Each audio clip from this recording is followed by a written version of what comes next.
नमस्कार, हिमाचल बुलेटिन में आपका स्वागत है। पेश है आज के समाचार।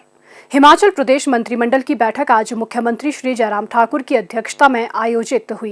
बैठक में मंत्रिमंडल ने हिमाचल प्रदेश के राज्यपाल को प्रदेश विधानसभा का शीतकालीन सत्र 10 से 15 दिसंबर 2021 तक जिला कांगड़ा के धर्मशाला में आयोजित करने की सिफारिश करने का निर्णय लिया। इसमें 5 बैठकें होगी। बैठक में तीसरी से 7वीं कक्षा के विद्यार्थियों के लिए स्कूल 10 नवंबर 2021 से और पहली और दूसरी कक्षा के विद्यार्थियों के लिए इस वर्ष 15 नवंबर से खोलने का निर्णय लिया गया।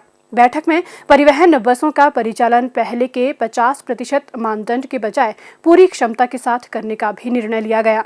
मंत्रिमंडल ने राज्य के विभिन्न भागों में 21 नवंबर 2021 से जनमंच आयोजित करने का भी निर्णय लिया। मंत्रिमंडल ने भारतीय जनता पार्टी के स्वर्णिम दृष्टिपत्र के कार्यान्वयन की प्रगति की भी समीक्षा की, जिसे वर्तमान राज्य सरकार ने नीति दस्तावेज के रूप में अपनाया है।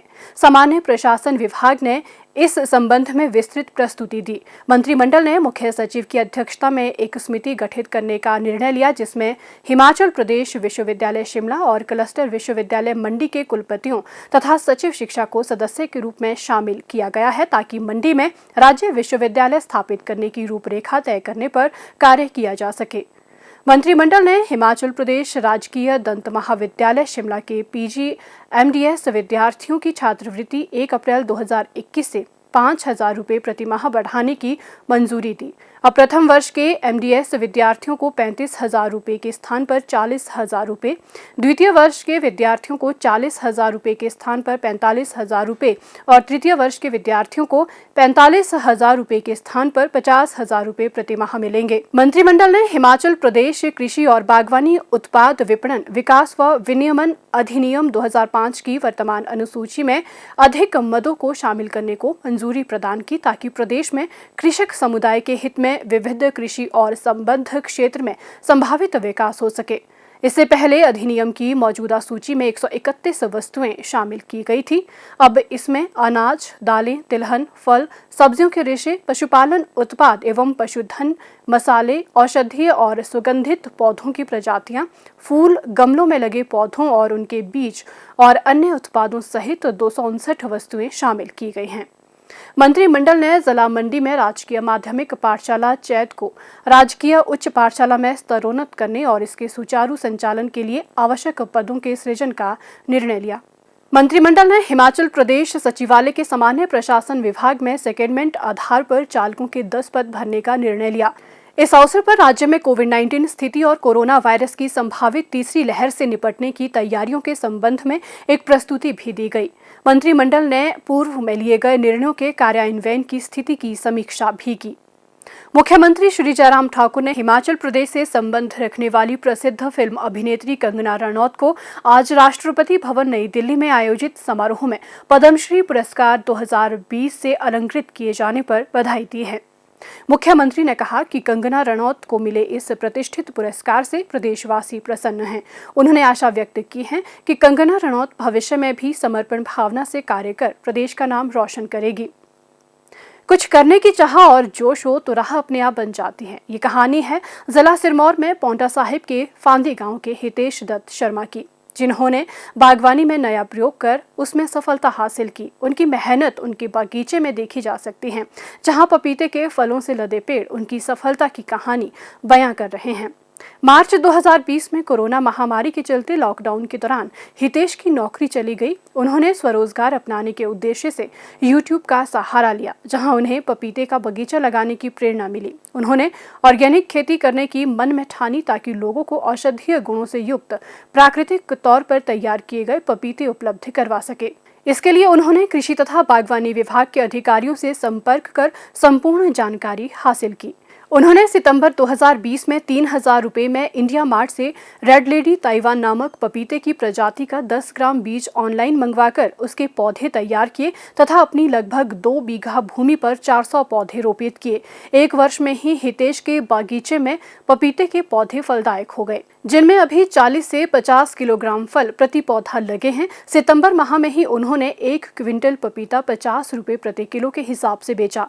पपीते के बागीचे में मल्टी क्रॉपिंग के तहत उन्होंने शून्य लागत प्राकृतिक खेती के अंतर्गत मूली, स्ट्रॉबेरी, गोभी तथा मटर का भी उत्पादन किया है। मैंने बीटेक की है मैकेनिकल से, जो कि मेरी शैक्षणिक योग्यता है। पर उसके बाद मैंने किया 2-3 साल मैंने एक प्राइवेट कंपनी में जॉब किया, जिससे मैं संतुष्ट नहीं था, क्योंकि मुझे कुछ और नया करना था। हमारे हॉर्टिकल्चर डिपार्टमेंट से बात की कि मैं ऐसा क्या कर सकता हूँ कि जिससे मैं अपने खेतों से अपने ही गांव में एक अच्छा रोज़गार का जो भी साधन है उपलब्ध करा सकूं अपने लिए और अपने परिवार का, मैं थोड़ा आजीविका बढ़ा सकूं। काफ़ी स्टडी के बाद मैंने डिसाइड किया कि मुझे पपीता लगाना चाहिए, क्योंकि यह कम समय में मतलब जल्दी सबसे जल्दी फ्रूटिंग देता है। ऐसा कोई पौधा नहीं है जो इतनी जल्दी फ्रूट दे सके। उसके बाद मुझे एक वैरायटी मिली जिसको बोलते हैं रेड लेडी ताइवान। तो उसकी यील्ड अच्छी आती है और ये बिल्कुल नेचुरल तरीके से मैं कर रहा हूँ। और कोई भी बाहर से मैं कोई केमिकल तो यूज़ नहीं करता, पर मैं कोई भी ऑर्गेनिक दवाई जो कि स्टोर से मिलती है मैं कोई भी यूज़ नहीं करता हूँ। मैं अपने natural Subhash Palekar natural farming के अंतर्गत मैं खुद फर्टिलाइज़र तैयार करता हूँ, जिसको जैसे घन जीवामृत होता है, फंगस के लिए खट्टी लस्सी की स्प्रे हो गई, दशपर्णी अर्क हो गया इंसेक्ट्स के लिए। तो इस तरह से मैं धरती का स्वास्थ्य का ध्यान रखते हुए, अपने स्वास्थ्य का ध्यान रखते हुए और लोगों का स्वास्थ्य का ध्यान रखते हुए मैं ये कार्य कर रहा हूँ। इसके बाद रही बात इसकी मार्केटिंग की, तो ये मैं ऑनलाइन भी सेल कर रहा हूँ, जो कि एक माई दुकान करके एक प्लेटफॉर्म है, उस पर मैं ऑनलाइन बेच रहा हूँ अपने नज़दीकी शहर में, जैसे नाहन पौंटा, और उधर डिलीवरी दे रहा हूँ। और उसके साथ ऑफलाइन भी ये बिक रहा है।